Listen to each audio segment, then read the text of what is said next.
Alright, man, peace. So, I got so many requests from brothers asking me to do a review on the Marvel Studios blockbuster film, The Black Panther. I was able to catch it last week, but I did not have the time to do a review until now. Let me say that I thought that it was a very, very good action movie, great superhero film. And I'm just going to touch on certain facets of the movie that I predicted in my preview would be very prevalent in the film. Here on the CBS Morning News, they happen to have a segment with the director of the film, Mr. Ryan Coogler. I'm going to use that as a backdrop as I comment on what I saw in the movie, both on a two-dimensional level and a three-dimensional level. Meaning what? I'm just going to evaluate the film on its own merits in regards to its entertainment value, and then I'm going to delve a little deeper into some of the ideological components of the film that they were trying to promote. But anyway, they're going to talk about it. I'm going to chime in. Marvel's Black Panther movie is expected to make at least $150 million over 4 days when it... As I'm making this video, it's already now over the $700 million mark in just a little over a week, which speaks volumes in regards to Marvel's marketing plan. They've been marketing this film since Captain America Civil War, and it's paid off. I stated previously, I don't know if I said this in the preview or not. I may not have touched on it in the preview. But Marvel's plan is to address a lot of the quote-unquote third world countries as a demographic, which were largely untapped because, as we all know, most superhero movies are based off of promoting the Caucasian male as the superhero, as the Vicar or the avatar of Asar. This is the first film where they've actually taken a so-called black man and made him Asar for the movie. And that's truly all the film is really about. I know that I did touch on that aspect in my preview, and I'm going to delve a little deeper into that. But this movie is going to hit at least 1.5 billion. There's no doubt about that. And Marvel very slyly understands that, once again, there was a demographic of people of color, what they call the so-called third world countries, that they have not pursued as ferociously as they should have. They decided with this film to strongly market to the quote-unquote woke era that we're in. And of course, you have entire continents like Africa, South America. You have regions like Central America, the Caribbean. Of course, the so-called black demographic here in America. Also Southeast Asia, South Asia, Australia, New Zealand, the Pacific Islands. A lot of people do not understand that there are many so-called quote-unquote Negroid peoples in those regions. You have islands like Vanuatu and Fiji, where you have people there who look just like so-called black people. Of course, they're of a different tribe and a different lineage, but due to the mass marketing of colorism in today's world, they now, many of them, identify as quote-unquote black. So that is why Marvel was very, very crafty in how they chose to market this film for the last year. And it's going to result in that movie, approaching somewhere around $1.5 billion in overall revenue when it's all said and done. Because you're also going to have repeat viewers, people going back to see the movie over and over again. When it opens this holiday weekend, the character created by Stan Lee and Jack Kirby Stan Lee and Jack Kirby, a couple of Kabbalists. For those of you who don't know, Stan Lee is a Kabbalist. He of course, is a so-called Jewish man, as was Jack Kirby. They were the two who created most of the heroes in the Marvel Universe, which has resulted in the Marvel Cinematic Universe being the most lucrative studio in Hollywood right now. If you're able to make a film for the Marvel Cinematic Universe, that is a star turner. You will become an actor or an actress who can partake in the Marvel film, make your 20 million, your 25 million, and then you can go off and do your little art house projects on the side if you want. That's what Chris Evans, the actor in Captain America, does. He makes the Marvel movies and then he does his little artsy movies on the side. But Stan Lee was the creator of characters like Spider-Man and Fantastic Four, as you can see here, the X-Men, Incredible Hulk, so on and so forth, the Black Panther.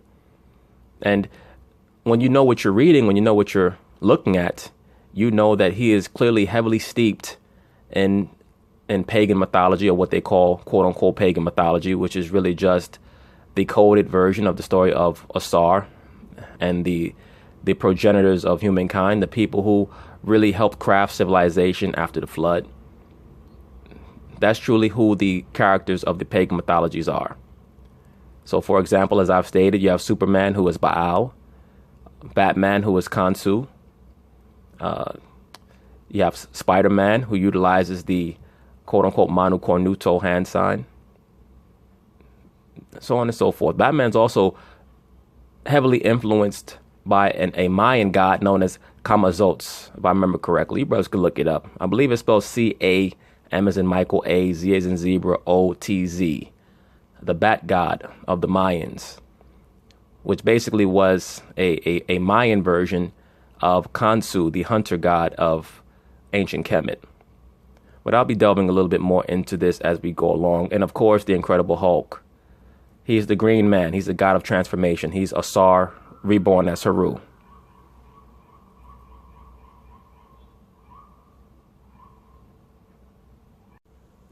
The Incredible Hulk is just Asar, reborn as Heru.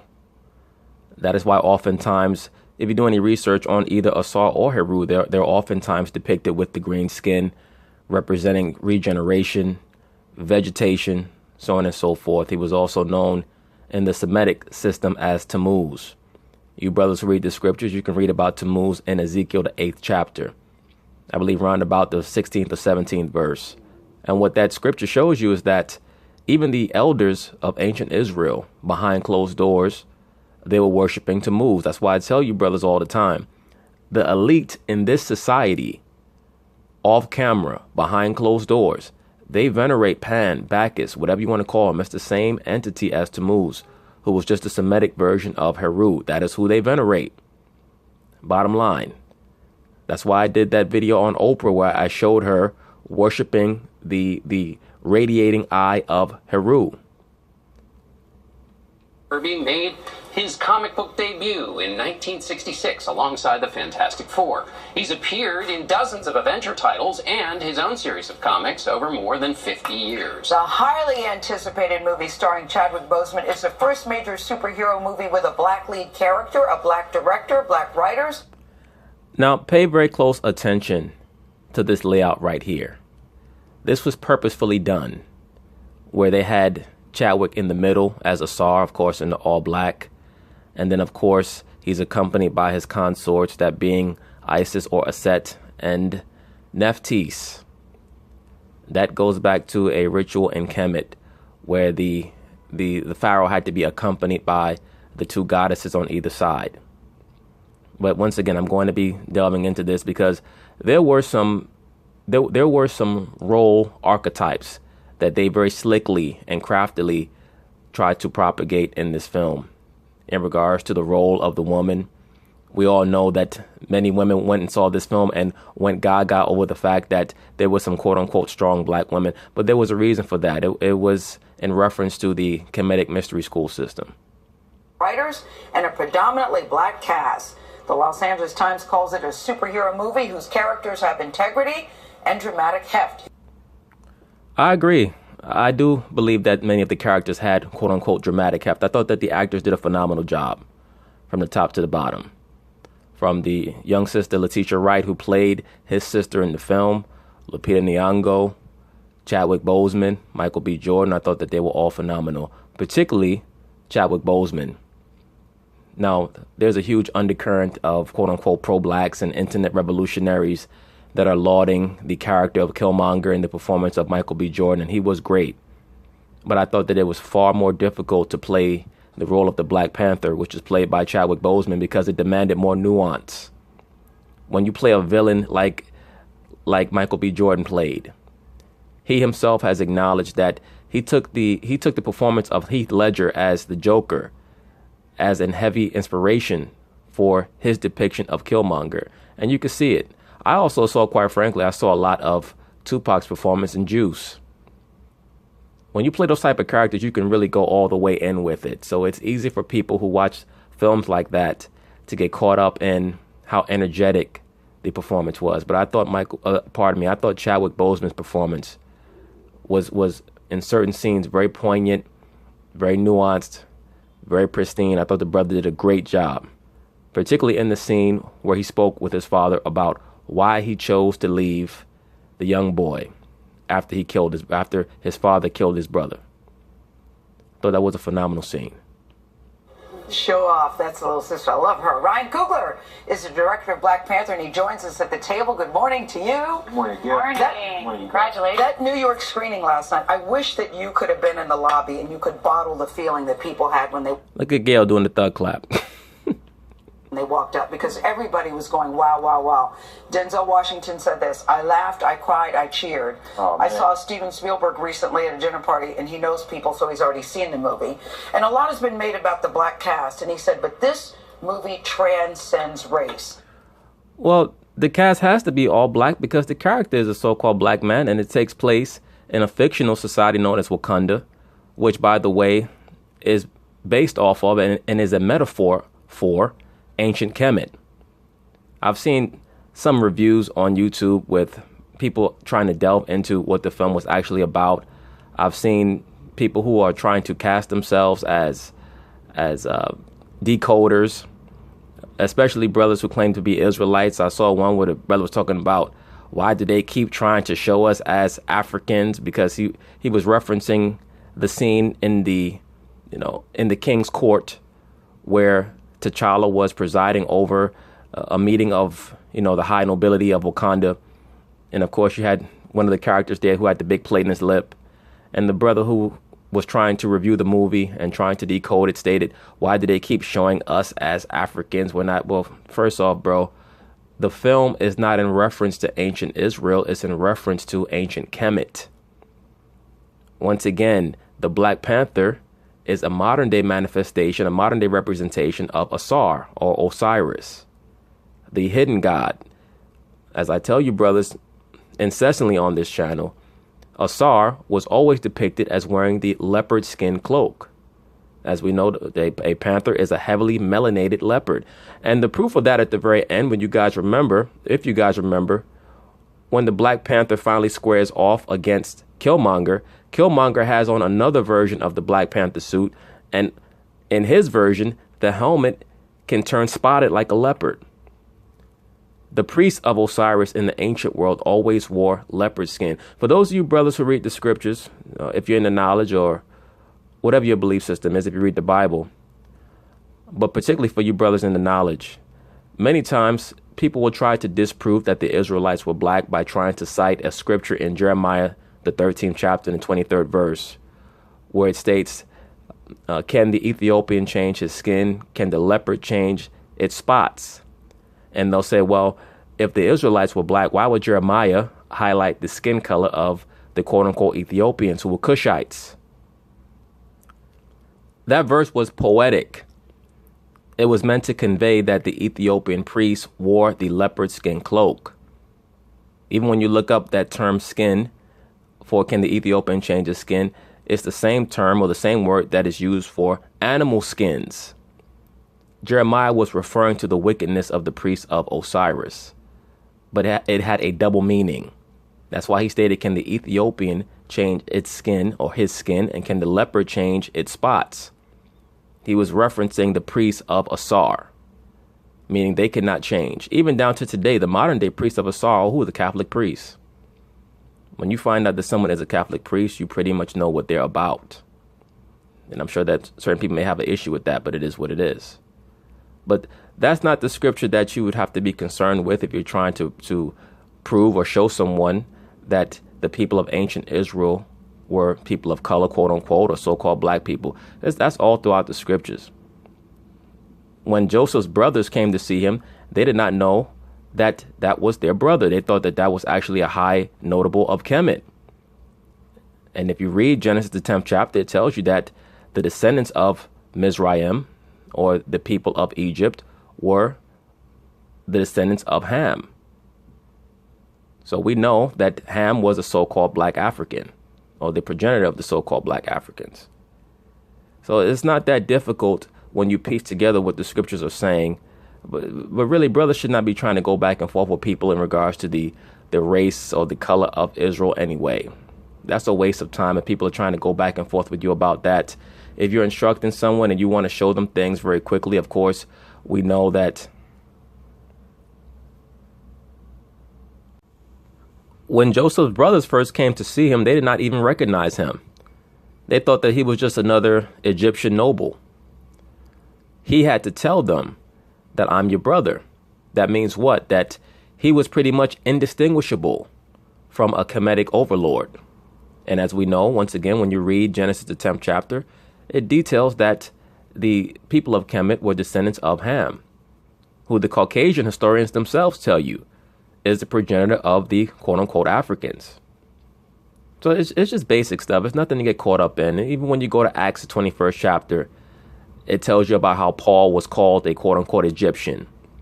Why is that? Because during the time of the Greco-Roman Empire, the term Egyptian was a colloquialism that was used for all so-called black people, pretty much how the term African-American is used today. It doesn't mean that Paul was an actual Egyptian. We know that he was an Israelite of the tribe of Benjamin. But just the fact that he was confused for an Egyptian tells you what? He was a so-called black man. And they already have depictions of St. Paul. They already know how he looked. But that's neither here nor there. Let's just get back to the point in regards to this film and the erroneous decoding and breaking down of the film in an attempt to pretty much use it for what it's intended to be used for, which is as a psychological operation.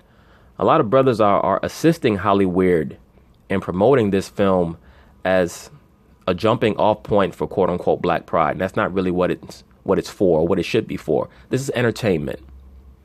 But what the concept of Wakanda, quote unquote, has become is just the black version of Oz or Neverland or Wonderland, a place that doesn't exist, but that so-called black people can now identify as heaven, quote unquote. And it's truly just another way to promote ancient Kemet. And through the promotion of ancient Kemet, the belief system of ancient Kemet, which is the veneration of Asar. Many people got upset with the ending when the Black Panther decided that he was going to assist the entire world. Well, Asar was the savior of the entire world, not just the people of Kemet, not just so-called black people. So that is why you have to be knowledgeable about your belief system and what you claim to want to follow. If you're a so-called pro-blackity black, internet revolutionary, you know, the people who love Kemet so much. Once again, Asar was the savior for the whole world, not just for the people of Kemet. And that is why they were able to create that dichotomy between him and Killmonger so well. But let's see what Mr. Kugler has to say. This takes things to a whole nother level. So here you are, Ryan Coogler. This is your debut of sorts, really. This is your third movie. Well, it's not his debut. You just said it's his third movie. Fruitvale Station and Creed were both heavily lauded by viewers and critics. This is his first film of this quote-unquote magnitude, where he's basically being used to assist Marvel and Disney in propagating a certain energy worldwide. The main intention for this film was to promote globalism and feminism. It was not to promote so-called black empowerment. And a lot of brothers are caught up in the quote-unquote pro-black element of the film because Coogler was able to mix in some very accurate observations on the so-called black community and the issues that our people have due to the perceived disconnect between where we are now and our origins. But believe me, he was working according to an outline. He didn't just sit down and write the script from scratch. At the end of the day, the Black Panther film is part of the Marvel Cinematic Universe lexicon. So the film basically has to connect the previous film of Captain America Civil War with what's to come, that being the Infinity War saga, which is going to come out later on this year, Avengers Infinity War, which will basically be a conglomerate of quote-unquote superheroes fighting against the return of a force from outer space. I wonder who they could be talking about. But it all started when you were a little boy going to the comic book store. What happened? Oh, yeah, I love comics growing up. Yeah. My older Me too. cousin, Jamon, who was like 7 years older than me, was always reading them, and I thought he was the coolest, so I would read his books and fell in love with him myself. You know, and by the time I was like 9 or 10, you know, I was really into X-Men, really into Spider-Man, Batman. Me too, except no Batman for me. I was a Marvel dude as a kid. I was not into DC. But the X-Men also, that is another allusion to Asar Osiris. That is why they had the term X Stan Lee referred to them as the children of the atom. All right, the children of the atom are who? The children of the sun, children of the sun god. The term X is an allusion to Osiris. That, by the way, is, for those of you who pay attention, that's what the handshake, the Wakandan handshake, where, you know, they do a little dap and then they cross over their chest. That was for Asar. The same reason why the Egyptian pharaohs were, why their corpses were put in that pose. That is for Asar, because they're going to the crossroads. They're going to be judged to see if they're acceptable into the, you know, into the afterlife. Remember, Osiris or Asar is the Lord of the afterlife. He's the one who decides whether or not you're officially allowed in. Like, they have to weigh, they have to weigh your deeds in the scale, Ma'at and Tahudi or Thoth. They weigh your deeds in the scale, and then Asar ultimately decides if you're able to come into the afterlife. But that was the point of that handshake, the X over the chest. That was an allusion once again to the god of the dead, Asar. I started to realize, you know, I wonder if I see any comic book characters that had their own books that look like me, maybe a black superhero. Yeah. So I walked to my local comic book shop, you know, in Oakland, and asked the guy who was behind the desk, and he walked me over and showed me T'Challa, showed me Black Panther. Yeah, and so what does this mean to you? Because I wonder if you feel tremendous pressure. This movie has been highly anticipated. I feel there's so much riding on it. You have such goodwill. Do you feel the pressure? Now, for you guys also, let me say this about this film. And many people may have saw it and felt like it was something that they had never seen before. Most action films in Hollywood are gauged not so much based on the components of the storyline, but how well they're able to retell the same story. Because as I always say, most of these films are just a retelling of the story of Asar or you know, his reemergence as Haru. There was a film that came out back in 2014 called Dawn of the Planet of the Apes.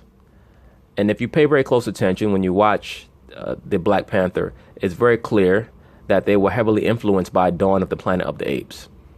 Because the same dynamic, the same relationship dynamic between T'Challa and Killmonger existed between Caesar and Koba. For those of you brothers who remember Dawn of the Planet of the Apes, the film starts with the ape colony out in the woods trying to establish itself. They have their own code of laws. They're pretty much isolated from the rest of the world, which has been decimated due to a plague that was started by a vaccine that was tested on the apes. I believe it was called the 112 vaccine. The company was known as Genesis. That film was much more closely aligned to trying to create or utilize the metaphor of the apes as so-called black people here in America than this film was. This film was more to promote ancient Kemet, to create a rabbit hole for so-called blacks around the world into ancient Kemet, which the energy of ancient Kemet is what is used to galvanize this world, no matter what race the people are. They're still feeding off of the energy of the Babylonian Kemetic mystery school system. But just to get back to the point, the rapport between T'Challa and Killmonger was clearly, to me, modeled after the rapport between Caesar and Koba, whose relationship was shattered after Koba realized that Caesar was more concerned, or as concerned, with the humans as he was the apes. And if you remember, in the same way that Killmonger wanted to utilize the vibranium weapons and give them to black people all across the world so that they could arm themselves for a revolution, that's the same way that Koba bum rushed the armory and took all the weapons, gave it to the apes, and they were able to take down that human enclave in the Bay Area, which precipitated the war for the planet of the apes. But, you know, as many brothers have already seen and touched on, this film is also meant to demonize the quote-unquote black militant archetype, the so-called black man who is not going to conform. He's not going to give in. He does not want to. He does not want any form of diplomacy with the Caucasian. All he wants is revenge. It was meant to demonize that archetype. It was also meant to demonize the quote-unquote black American, and to help foster the understanding that the people of the quote-unquote black diaspora, who we know to be the descendants for the most part of the people of the book, that they're different from the Wakandans, and they brought out in the film. If you remember, when Killmonger was first brought into the King's Court, they treated him like an outsider until he was able to prove his lineage by showing the tattoo on his bottom lip. What did T'Challa's sister call him? She said, an American black. That's what she called him.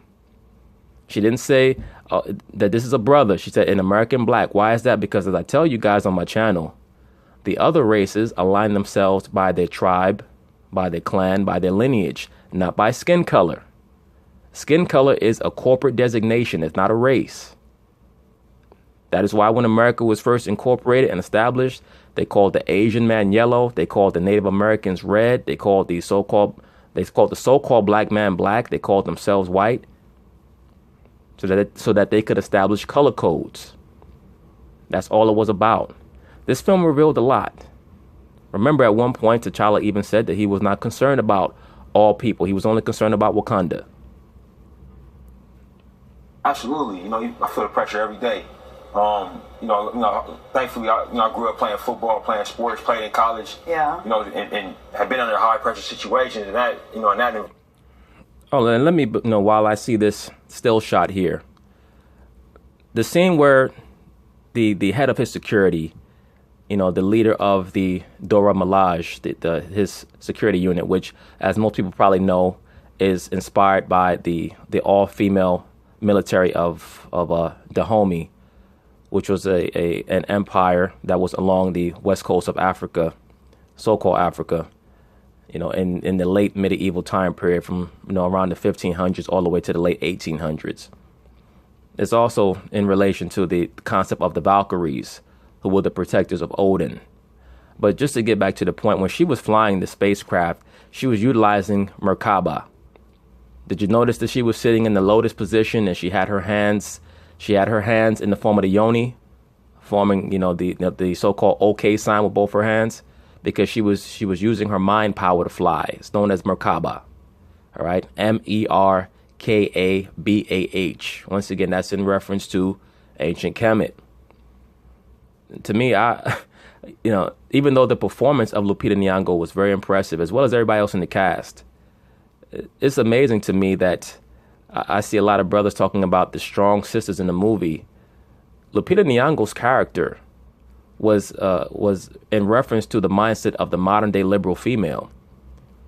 She was an agent of chaos throughout the whole film. She was the one who was constantly rejecting and rebuffing the advances of T'Challa, who's supposed to be the king of Wakanda. And they depict them bickering back and forth. I shouldn't not even say bickering. It constantly shows her rebuffing his advances. All she was a spy. What a female spy basically is a hoe. Because female spies, they have to attain their information by sleeping with people. That's what they do. Which may have been what was implied in regards to why she was so protective of the Caucasian CIA operative. I mean, I found it very interesting that the script called for her to be a protectress for the CIA operative, if you guys notice. Also, when the Caucasian CIA operative was brought back to Wakanda, it was the sister who healed them. The sister played the role of Sashat. She was a goddess of healing and witchcraft, astronomy. She basically was like the female version of Tahuti or Thoth. Sashat is spelled S as in Sam, Eshat. That's just another manifestation of the mother goddess. And of course, as I tell you, brothers, they had the overlord, the top god entity being the female goddess Bastet, who they called the quote-unquote Panther goddess, who was really just another version of Sekhmet. Now, a popular comic book character who was inspired by Bastet is Catwoman.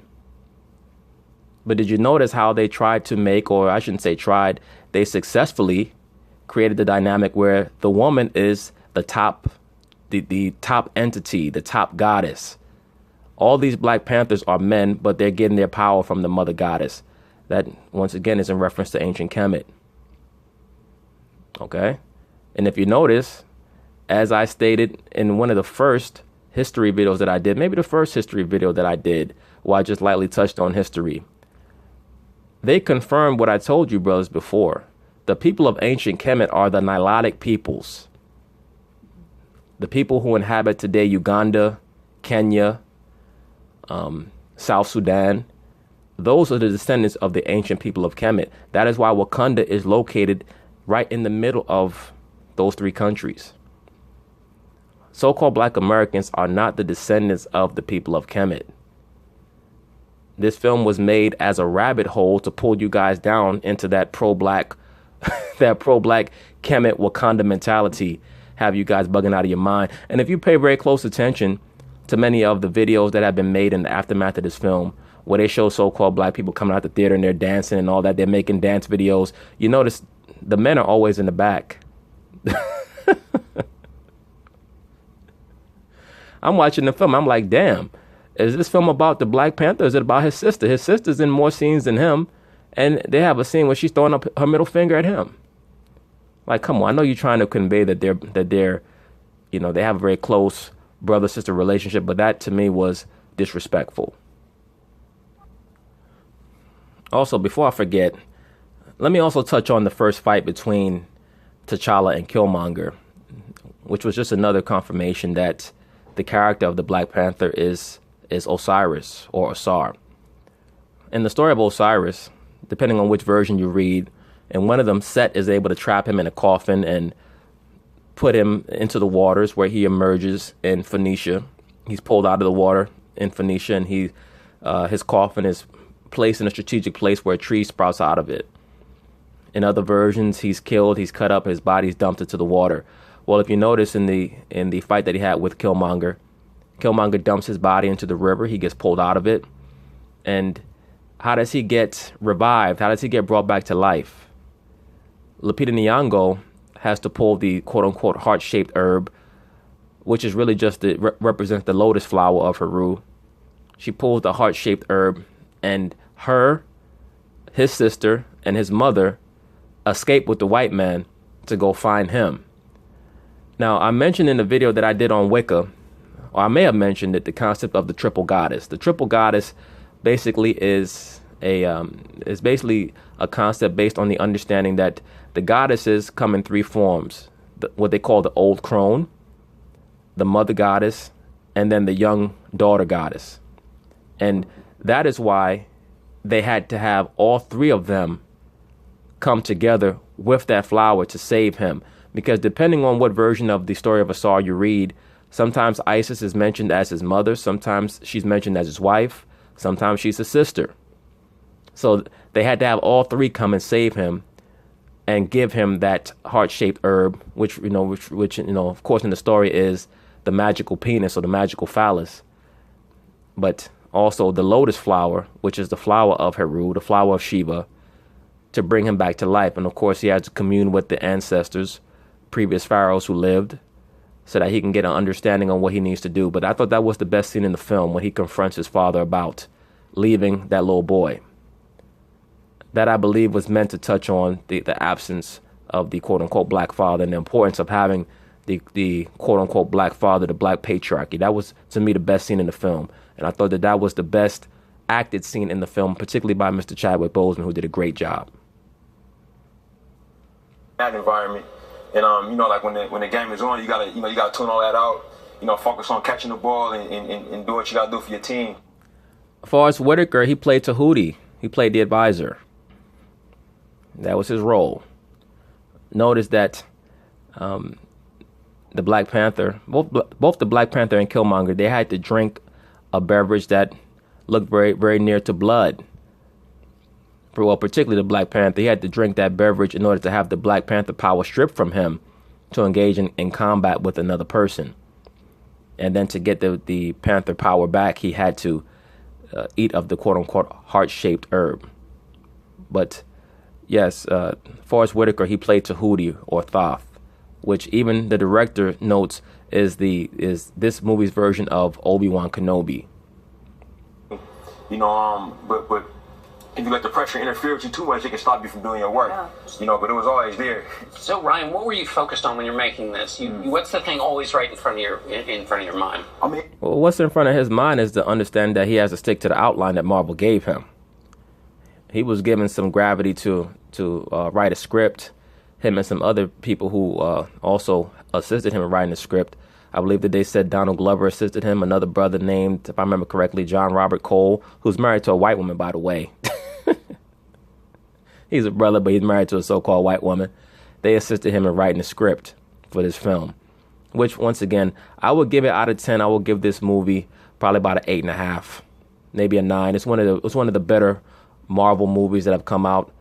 I enjoy Marvel movies. As I stated, I grew up reading the comics, so I mean, they pretty much got me with most of the films that come out. I thought, as far as an origin movie or the first movie in what I'm sure is going to be a trilogy, I will put it right there with Iron Man 1 and Captain America 1. It's probably the best first installment of any Marvel Cinematic Universe movie that I can remember.